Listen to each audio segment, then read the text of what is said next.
माता की वंदे। परम सम्मानीय मंच पर विराजमान समस्त नागरिकगण, हमारे बीच में बैठे सबसे वयोवृद्ध हमारे बीच में बैठे लक्ष्मी बाबा, रमन काका, सरपंच महोदय, मगन जी, सूरजमल भाई, भरत जी, सामने बैठे भाई नितीश भाई और तमाम गांव से पधारे हुए वृद्धजनों, मातृशक्ति के समस्त छात्र छात्राओं, विद्यालय में पढ़ाने वाले शिक्षक शिक्षिकाओं का, आने वाले भविष्य को तय करने वाले मेरे गांव के जाबाज युवा क्रांतिकारी युवा साथियों, आप सभी का इस मंच की ओर से हार्दिक स्वागत अभिनंदन करता हूं। और गणतंत्र दिवस के शुभ अवसर पर आप सभी को हार्दिक बधाई शुभकामना देता हूं। आज बड़े हर्ष और उल्लास और उमंग के साथ गणतंत्र दिवस मनाया जा रहा है, लेकिन हमें जानने की आवश्यकता है, जानने के साथ साथ अनुकरण करने की आवश्यकता है कि गणतंत्र का अर्थ क्या है। देश को आजाद कराया था, तब हमारे देश के समय के जो फ्रीडम फाइटर थे, उनके जहन में एक सवाल था कि आजाद तो हम हो चुके हैं, ये आजादी टिकेगी कैसे? क्योंकि हम विभिन्न धर्मों में बटे हुए लोग हैं, विभिन्न जातियों में बटे हुए लोग हैं, विभिन्न प्रकार की बोलियां बोलते हैं, विभिन्न देवी देवताओं में आस्था रखते हैं, यानी हमारा ईश्वर एक नहीं, हमारी भाषा बोली एक नहीं, हमारी संस्कृति एक नहीं, हमारा पहनावा, रहन-सहन, खान-पान एक नहीं और हमारा बात करने का लहजा एक नहीं, तो यह देश आजाद कैसे रहेगा? यह आजाद भारत में सबसे बड़ी चुनौती थी। उस चुनौती को निपटने के लिए हमारे देश के विद्वानों ने यह तय किया कि भारत देश में एक गणतंत्र की व्यवस्था की जाएगी और वही हमें उस सूत्र में बांधने का काम करेगा, वही हमें उस चुनौतियों का सामना करेगा।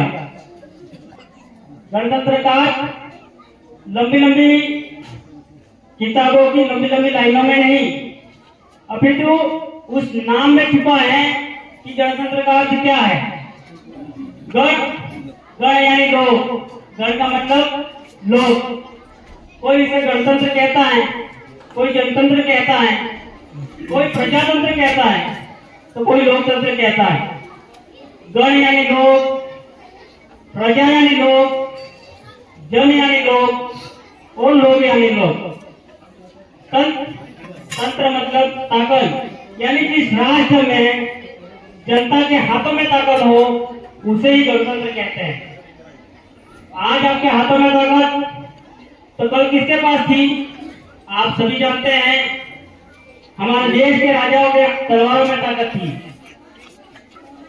जिसने राजा के आंख से आंख मिलाई उसकी आंखें निकाली जाती थी।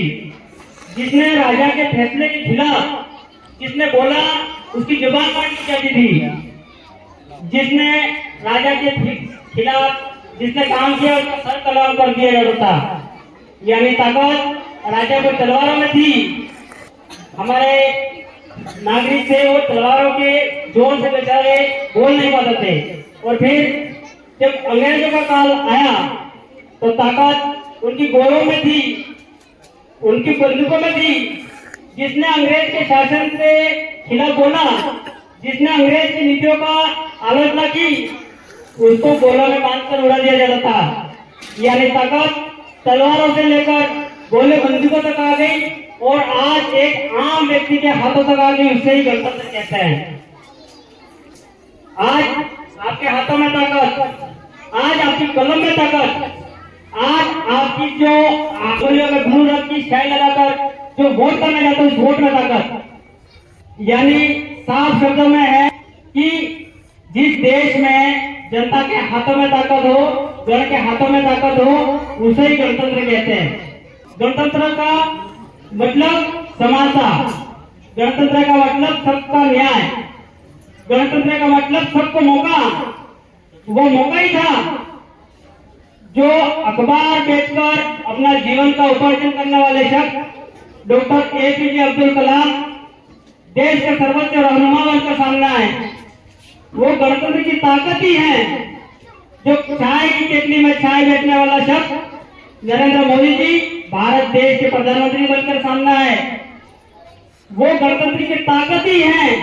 जो आपके और हमारे बीच में जो सरपंच साहिबा बैठी है, हालांकि उनके 11 वर्ष के कार्यकाल में इस गांव के लिए, इस विद्यालय के लिए, आने वाले भविष्य के लिए, इस विद्यालय में पढ़ने वाले छात्र छात्राओं के लिए एक रूम की व्यवस्था तो ठीक है, एक ईंट तक नहीं लगा पाई।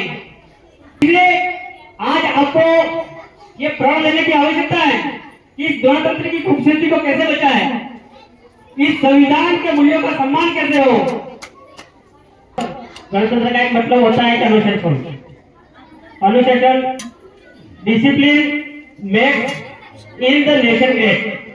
अनुशासन ही राष्ट्र को महान बनाता है। यह विद्यालय ही है, विद्यालय का एक मतलब भी है, यही गुरुजन है। कमरों में बैठकर आप अनुशासन सीखेंगे, आप अपने आप को ज्ञान उत्साह अर्जन करेंगे और अपने आप को बुद्धिमान विवेकवान बनाकर अपने आप को बाहर अपने आप में निखारेंगे। वो 2 घंटे पहले उठते, 2 घंटे से पहले वो घर का काम करते हैं, हाथों में झाड़ू थामते होंगे। उनका भी दिल कहता है कि मेरी बेटी पढ़ लिख कर बड़ी हो जाए, ताकि वो उठे तो सुबह 4 बजे नहीं 8 बजे और किसी विद्यालय में जाकर, किसी ऑफिस में जाकर अपना उत्साह वर्धन करेंगे, अपना कलम से काम संभालेंगे। मुझे आज इस विद्यालय में बोलने का मौका दिया, तमाम ग्रामीण जनों का जिसने मेरी आवाज को सुना, तमाम स्कूल जनों का, तमाम